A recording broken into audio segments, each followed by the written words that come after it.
I'm a dead man. I would like to think of myself as a reasonable, level-headed individual. And that is exactly why I know that there's no happy ending for me by any measure whatsoever. I have only one thing left that I can do. Whether it works or not, this document is to serve as my last will and testament. I won't try to diminish my responsibility in what happened, but before I die, the blame will be placed squarely on the heads of those who deserve it. It was the combined hubris of two men that sealed our fates. Dr. Chappelle and Dr. Volstok. The men who found God. It all started when I transferred to the postgraduate studies program at the University of Kentucky in Lexington. I had a shiny new bachelor's in psychology and was looking forward to further exploring the nooks and crannies of the human mind. A friend I had graduated with put me in contact with a new colleague of his, named Dr. Anders Volstok, who was looking for psychology and biology students to aid in a series of experiments that he was to conduct at the university. Volstok was a young psychologist from Norway. He was a generally pleasant man. He was respectful to most, very punctual and polite, but the good doctor had his demons just as everyone does. He grew up in a very hostile environment. His parents were far-right, ultra-nationalists. They lived in a makeshift community in the woods with others who believed similarly. He and the other children were subject to severe beatings, bleach baths, and branding at any time they dared question any of the elders' beliefs. It was during one such instance when Anders' 9-year-old brother was beaten into a coma by their father for not kneeling low enough before the cross. Anders remembered it very clearly.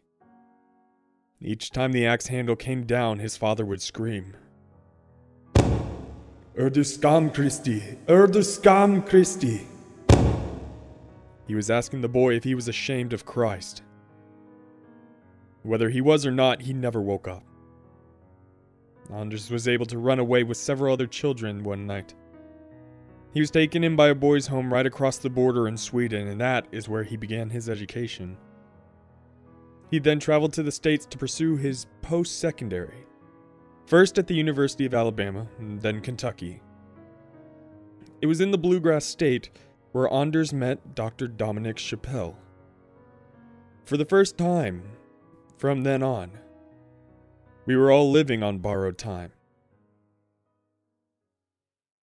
Dr. Chappelle was born and bred Kentuckian, almost a walking stereotype.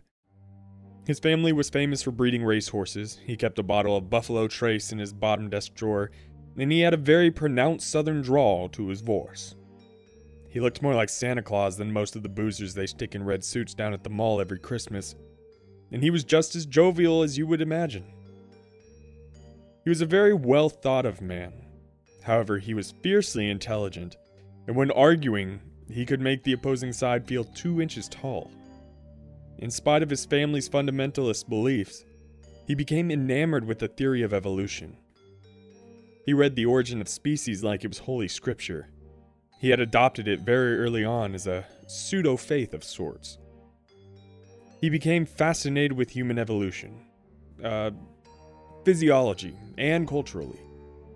He was obsessed with finding and understanding what he called the tipping point, where man shifted from a beast into an individual part of a functioning society. He believed that the tipping point consisted of 2 huge psychological steps: self-awareness and environmental control. First, an animal must become self-aware, or have the ability to distinguish itself as an individual separate from other individuals and its surroundings. A popular story is Charles Darwin's encounter with a female orangutan named Jenny at the London Zoo, in which he observed it using a mirror to aid in grooming its back, thus indicating it knew the image in the mirror was itself and not another ape entirely. The mirror test has since become the standard in the scientific community for gauging an animal's capacity for self-awareness. The second step, environmental control, is a psychological device that helps an organism grasp abstract concepts about the surrounding environment. In man, this last step would be when he first looked up at the sky and saw gods. The Greeks and Romans saw the sun go across the sky. Unable to fully comprehend astronomy or physics at the time, they attribute it to a god pulling it across the sky in a chariot. This is why myths existed in the first place. Man has a need to think he understands everything. But as time went on and man learned more about his environment, he was able to discern more practical explanations. It was that area in between that sparked the interest of Dr. Chappelle, and more so what triggered it. How did primates make the leap from Jenny, the orangutan, to cultivating societies around invisible, omnipresent deities? Once presented with the question, it seemed to consume Volstok as wholly as it had the man who asked him. Volstok's discipline was developmental psychology. He had witnessed the emergence of self-awareness in human children, and he became convinced that the key would be to monitor the brain activity of the developing infants, especially the bioelectric activity between the neuron clusters. The two of them working together was a perfect storm. There it was, staring them in the face. They called it the subamygdalic cluster, or SA cluster for short, because of its close proximity and relative position to the emotional center of the brain, the amygdala. They had monitored 250 children to determine if there was a connection between their cognitive development and the areas of the brain that were most electrically active. A definitive pattern emerged. This specific cluster they were focused on began showing increased activity around 16 months and rises exponentially until around 3 years when it begins to taper off slightly. That is the prime window for primary cognitive development in human infants. It's early on in these patterns, around 18 months, when self-awareness develops. The two men were all but convinced that that small area of the brain is what drives us to try to understand, even if that means making up gods and monsters.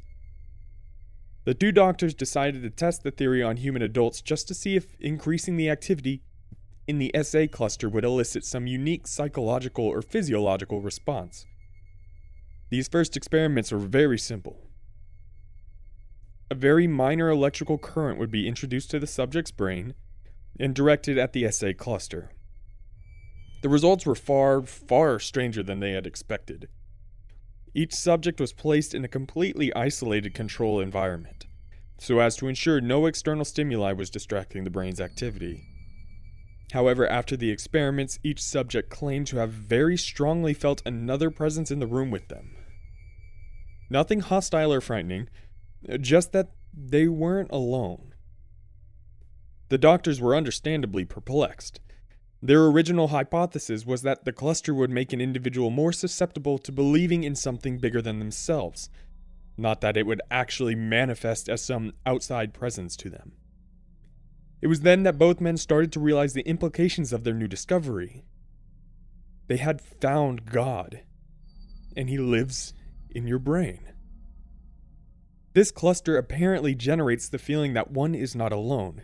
It is the reason we believe in things we can't see with such steadfast devotion, insisting that others just can't feel it the way that they do.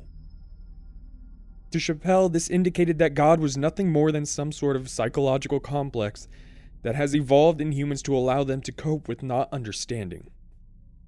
The Volstok, it was vindication for his childhood. He had just proved with science that what his parents lived their lives for was nothing more than a few sparks firing off in their heads. He was happy knowing that their existence meant nothing at all. They were nothing at all. Had the study stopped there, we might be okay. But that was not the case, unfortunately. One does not know where the boundaries are until they are crossed over. The doctors had discovered the God cluster, as it became known in the scientific community. They had established a physical location in the brain where these abstract beliefs are likely formed and enforced. What would be the next question they had to answer? Chappelle was still curious about how this feature had developed over the hundreds of thousands of years of human evolution. Unfortunately, there was no way to examine early human brain development.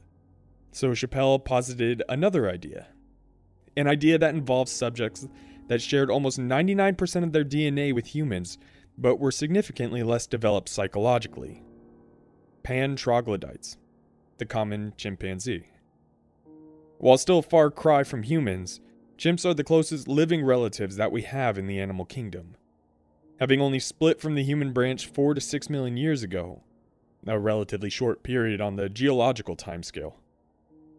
There were obviously concerns, mostly put to voice by Volstok, who argued that the chimps do not have the mental capacity to comprehend concepts like gods or legends, let alone assign these properties to anything. Chappelle had a way of talking people into things, and Volstok had the utmost respect for him. So it was decided that some preliminary studies would be done, with more in-depth experiments likely in the future. This is when Volstok began looking for assistants to conduct these experiments. This is when my friend told me about the new position. This is when I decided it would be an excellent opportunity. Forgive me. They wanted to use veteran lab chimps. They were significantly less hostile than those fresh from the wild, and while chimps may not look physically imposing, they are almost solid muscle and have the utmost potential for violence. An average adult male chimp is easily 5 times as strong as his human counterpart. I'd heard horror stories about chimps going berserk, ripping people's limbs off, chewing their faces to pulp, and even kidnapping and eating human infants.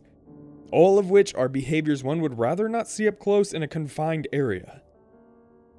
Lab chimps, in comparison, are amazingly docile, even while being poked, prodded, injected, and who knows what else. Another unusual advantage of using lab chimps is that some of them have been taught sign language, and a few of them have pretty impressive vocabularies. They have been shown to understand concepts such as love, hate, and sympathy. Volstok was taken aback by their intelligence. The more he watched them socialize, play, solve puzzles, the more he wanted to carry on further with the experiments.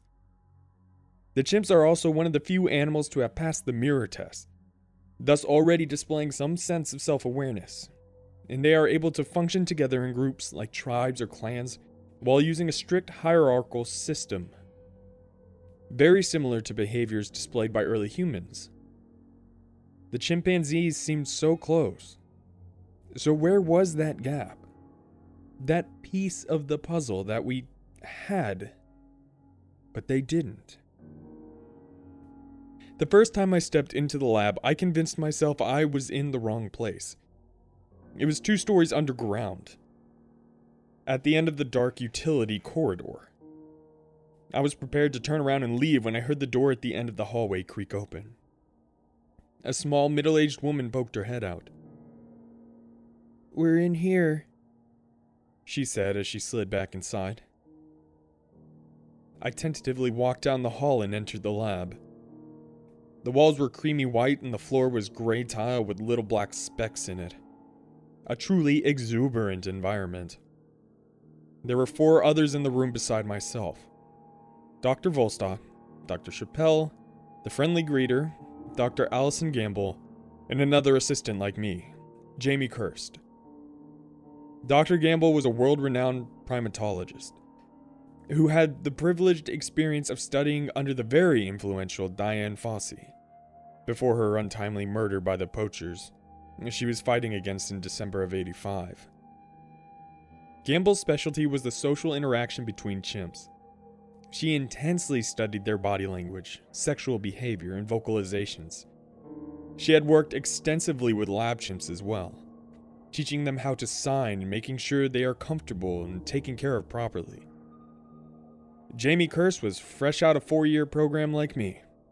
Although unlike me, his degree was in biology, with his special discipline being evolutionary biology. He was one of Dr. Chappelle's many adoring acolytes. Besides the people in the room, I noticed a plethora of equipment meant for both observing and measuring. Then I noticed the far wall. There were 3 separate windows into 3 separate enclosures. In each was an adult male chimp. Above each window were signs that read the names of the chimps, from left to right. It was Lou, Bongo, and Simon. Each had a tire swing, some toys, and a makeshift lean-tos with straw beds. Both Dr. Volstok and Chappelle came over to greet me. I had spoken with Volstok through email about the student position, and he seemed quite excited to have me on. Dr. Chappelle went on to explain precisely what we would be doing. We are going to sedate the chimps, induce an electrical flow through the brain, and direct it at what they believe to be a primitive predecessor of the God cluster. Then see if this has any effect on the chimp's behavior and day-to-day lifestyle.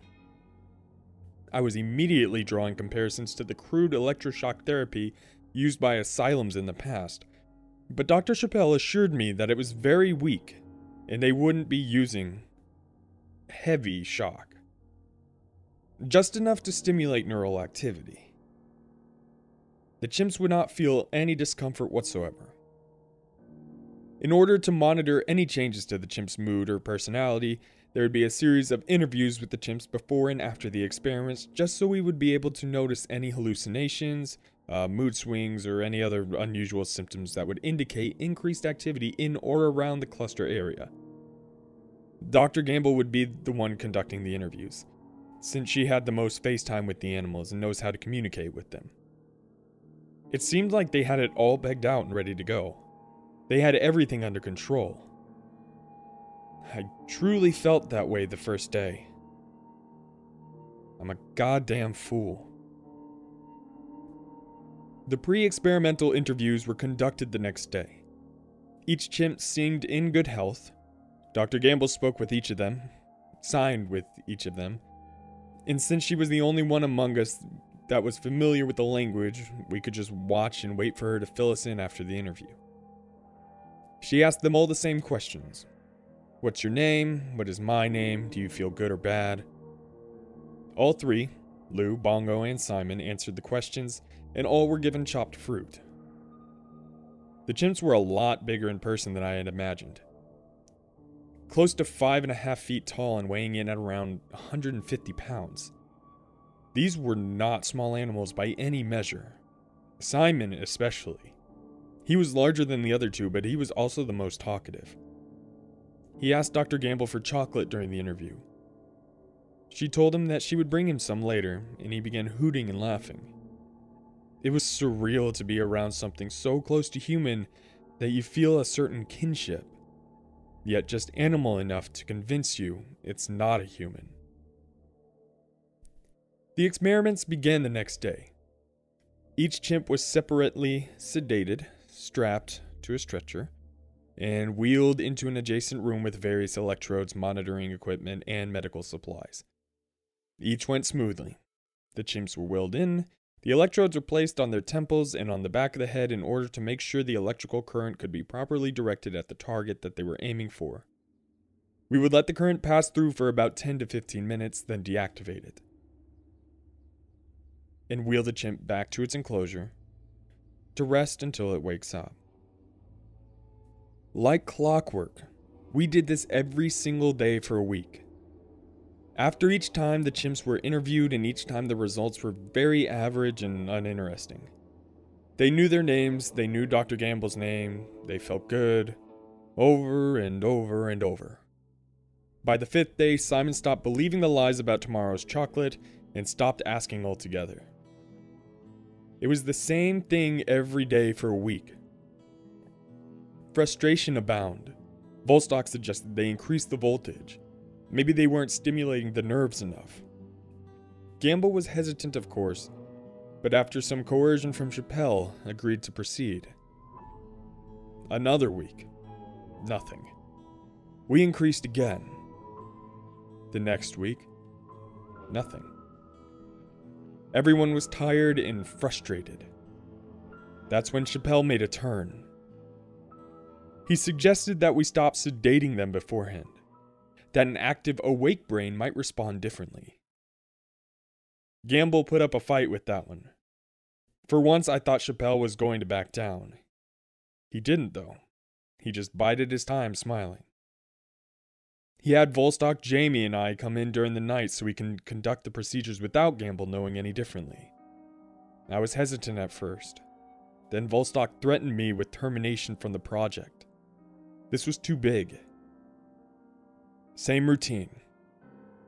We wheeled the chimps in one by one, hooked up the electrodes, and flipped the switch.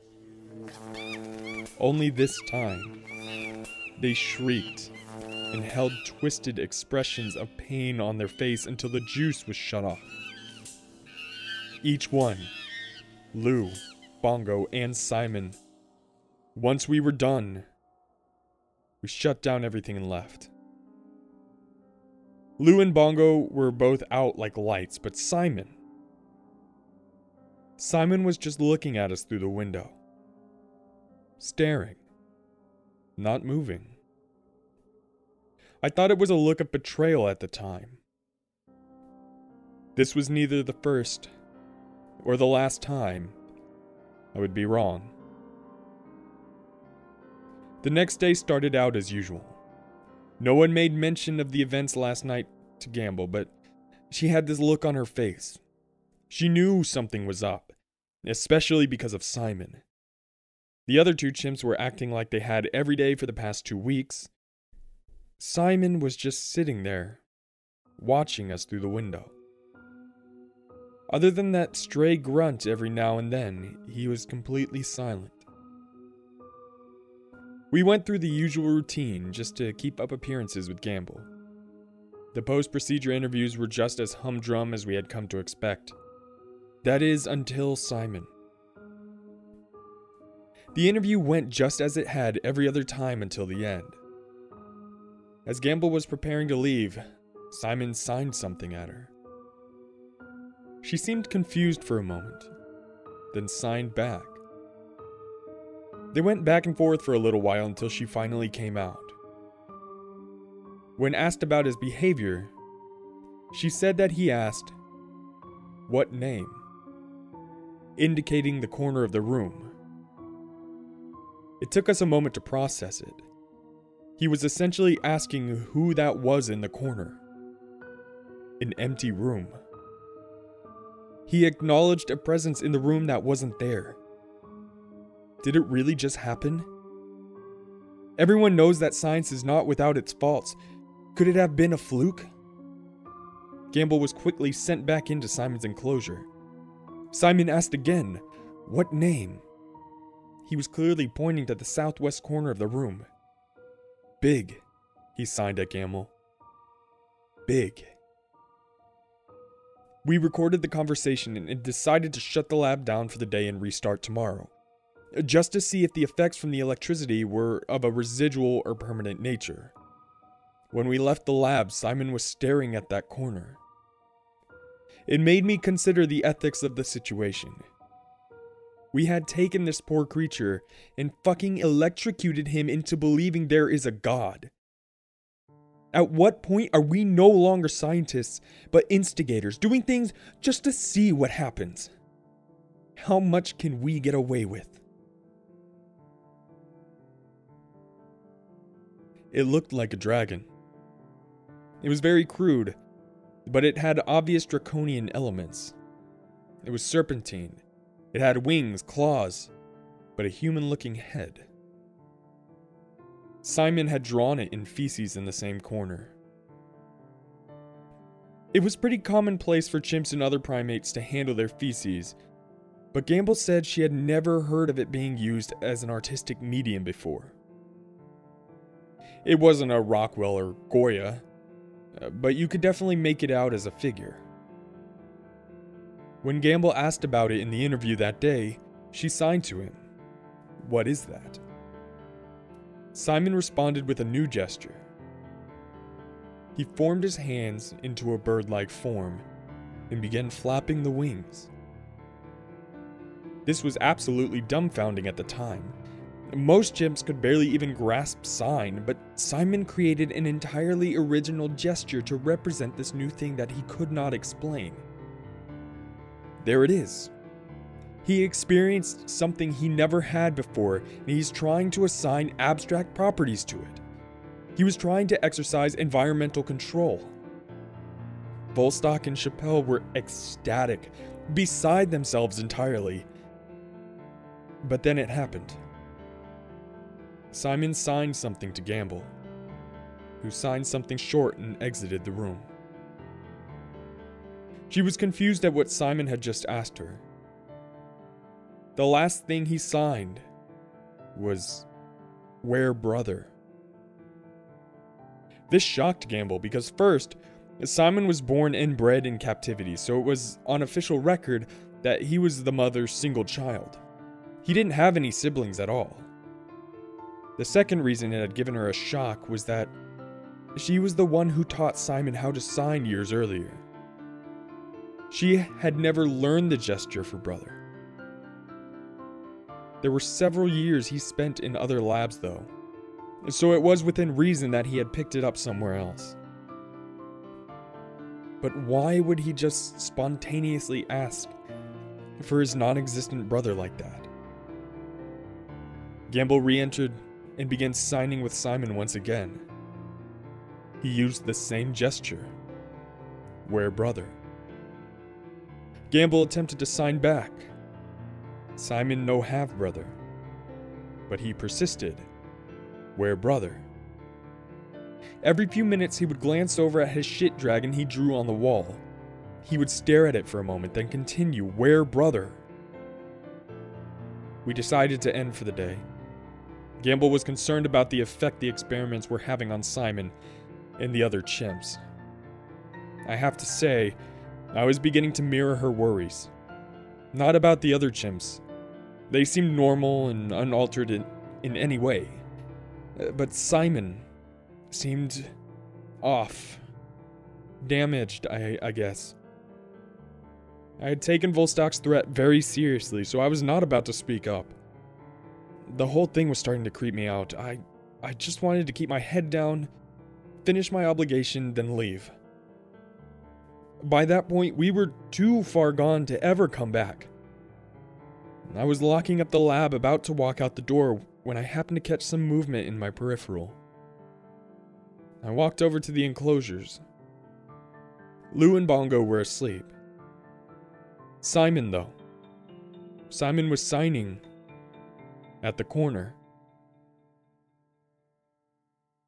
He stopped for a brief moment, glanced over his shoulder at me, then continued. This poor creature. We had ruined his head. You can't unfuck up something like that. I'm sorry, Simon. Forgive me, please.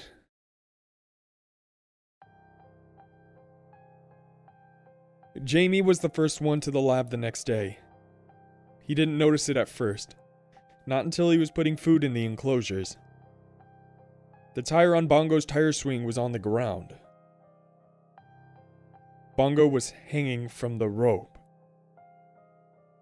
It was bound very tightly around his neck. His eyes were bulging out of his head, a large pool of blood under him.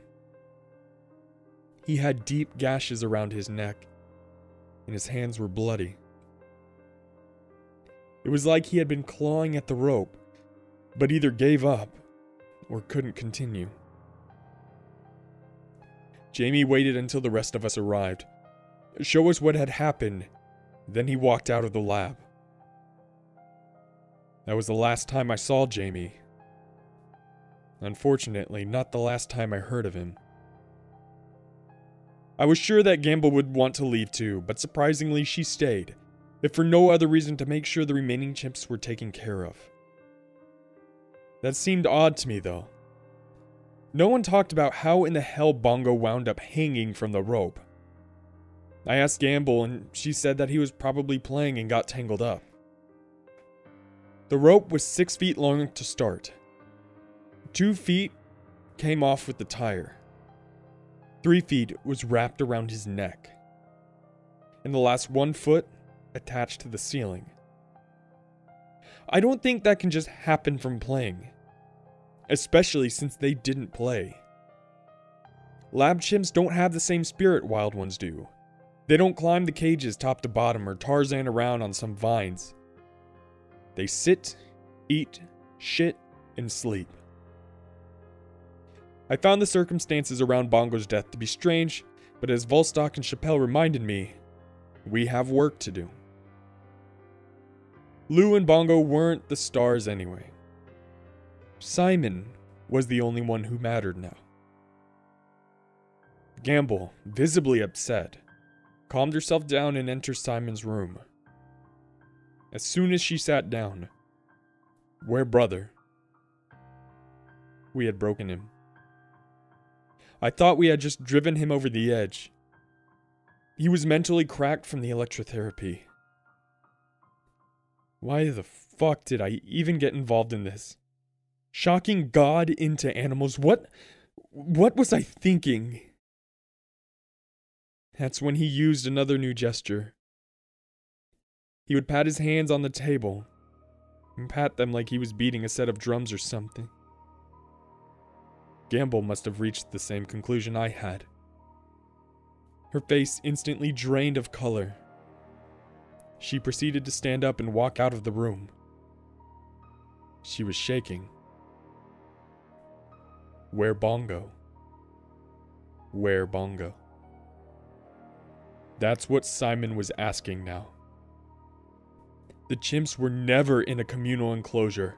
They were always separate. They shouldn't have even known other chimps were involved, let alone their names. Volstok and Chappelle were expressionless. I don't know what they were thinking at this point. Hell, I'm not even sure what I was thinking.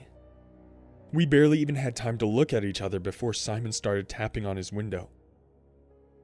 Where brother? Gamble stomped back into the room and vehemently started signing. Simon no have brother. Simon no have brother. Then he signed something different. Pen. Simon had been part of labs that allowed the chimps to work with various artistic tools, so it was not unusual for him to know how to ask for a pen. Gamble came out, grabbed a pen from the desk, and then went back in. When she gave the pen to Simon, he immediately ran to the wall and started marking on it. It looked like he was trying to write words, but the characters were malformed or seemingly invented on the spot. He had filled half the wall with these incoherent markings before he abruptly stopped. If it wasn't surreal enough, the chimp's entire demeanor changed in an instant. He stood up straight, turned to his beloved corner, kneeled and began signing the same thing over and over again. Big love, Simon. Big love, Simon.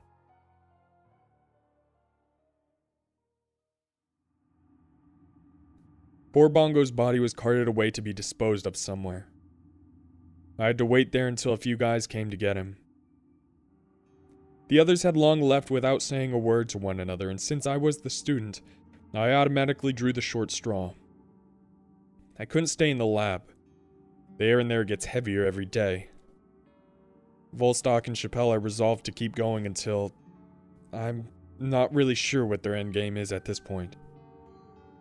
They seem to have proven their theory about the God Cluster. They have made Simon a believer of something. After they carted the body out, I walked back in to make sure the lights were all shut off and everything was in order. Reluctantly, I walked over to the enclosures. Lou was asleep in his lean-to. Bongo's was bare except for a big red patch in the middle of the floor. And Simon was standing at his door. I looked past him at the wall he had marked up.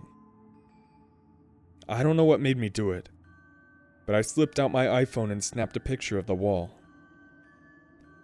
Simon was just staring at me, not blinking. He slowly began to bare his teeth.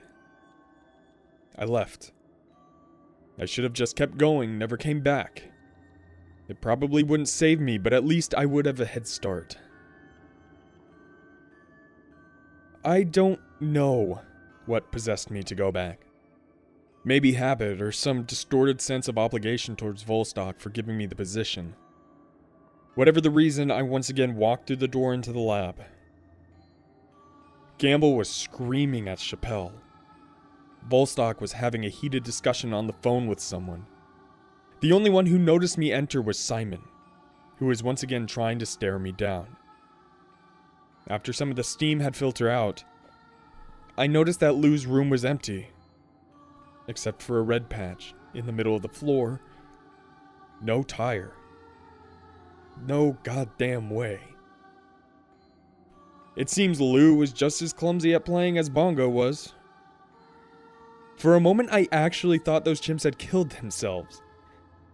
Being shipped around from lab to lab, having God knows what done to you. I could understand taking the expressway out of that life. Then a tap on the window. Simon was signing again. Where Bongo? Where Bongo?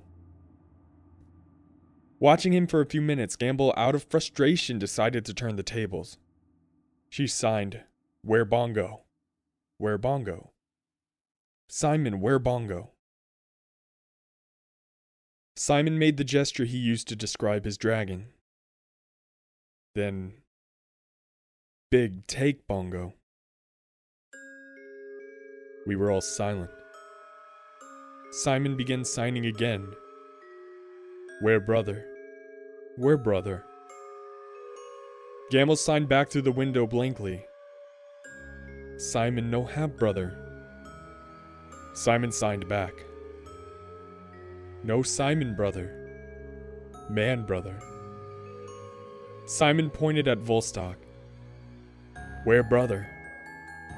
He was asking Volstok. Where brother?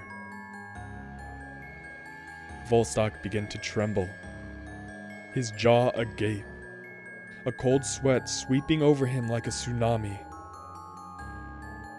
Volstok's face twisted into a terrifying grimace and he burst into the room. He's dead! He's dead, you fucking ape! You have no right! Leave him be!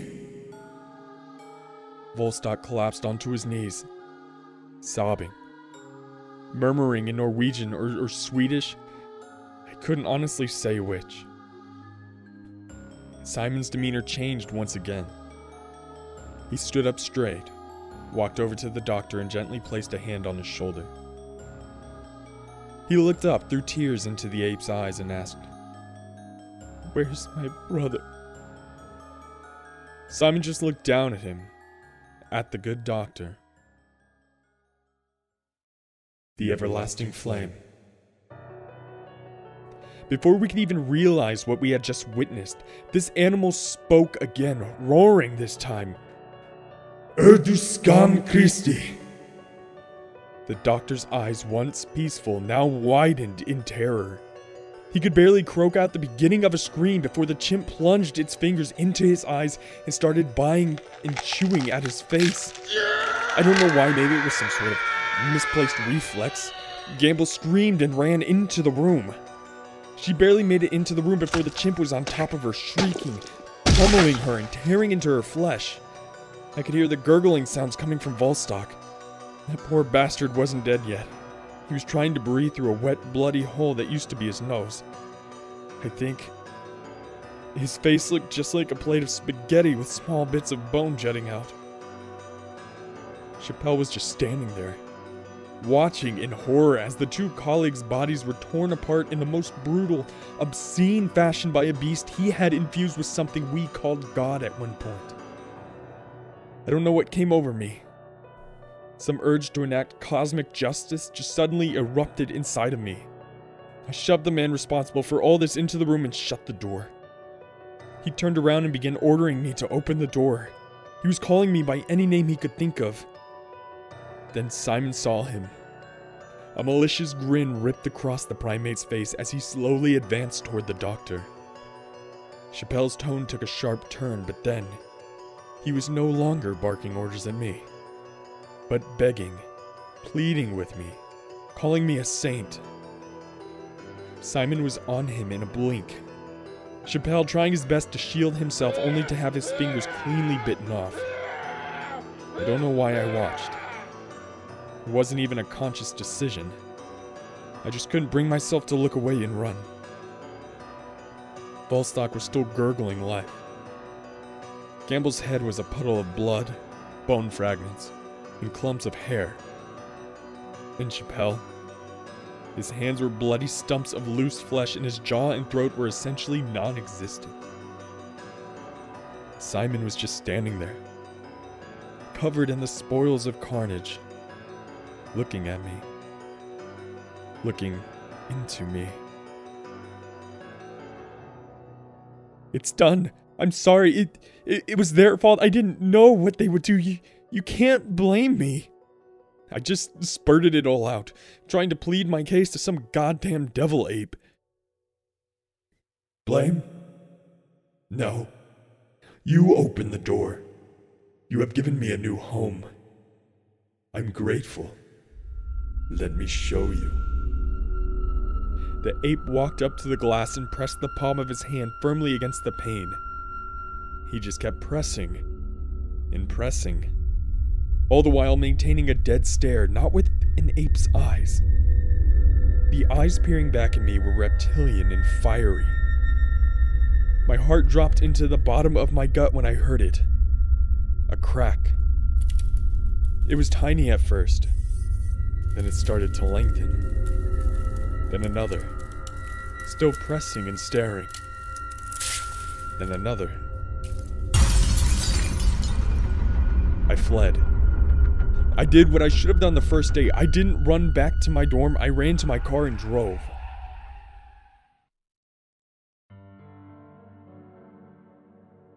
That was 4 months ago. They found the bodies in the lab.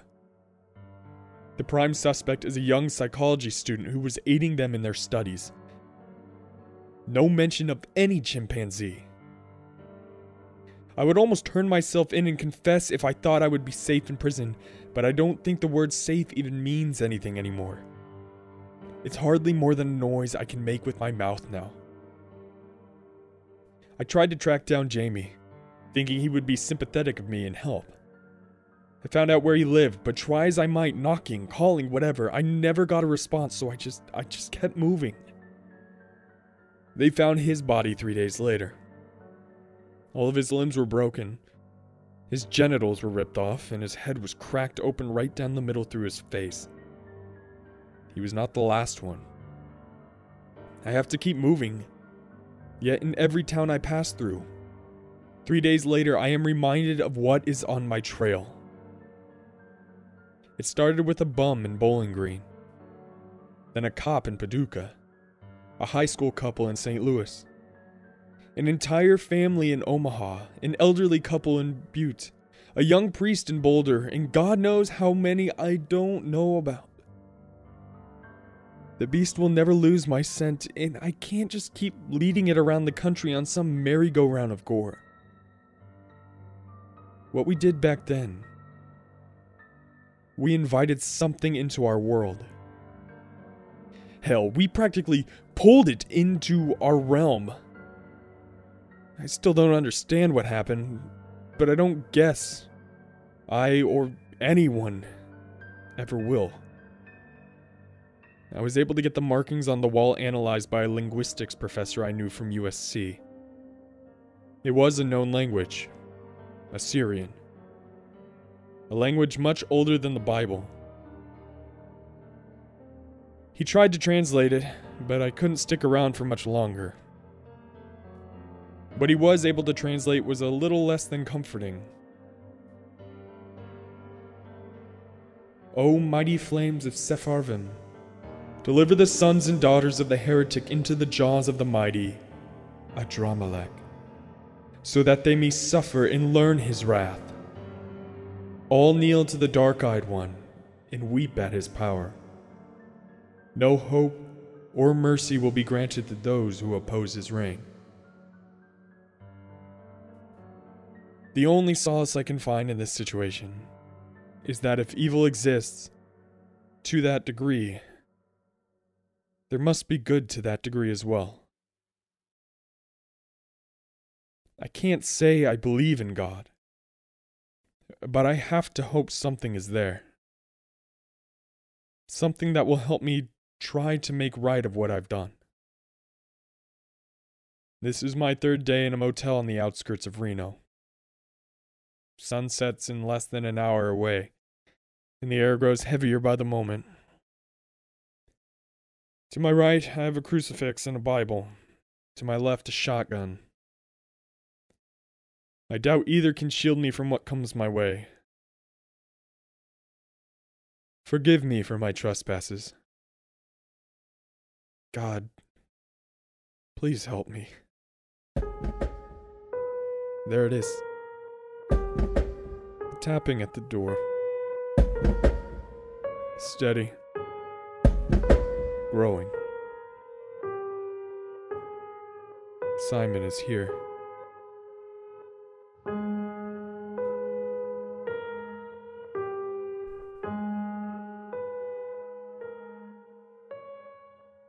Well, ladies and gentlemen, I hope you enjoyed that incredible creepypasta.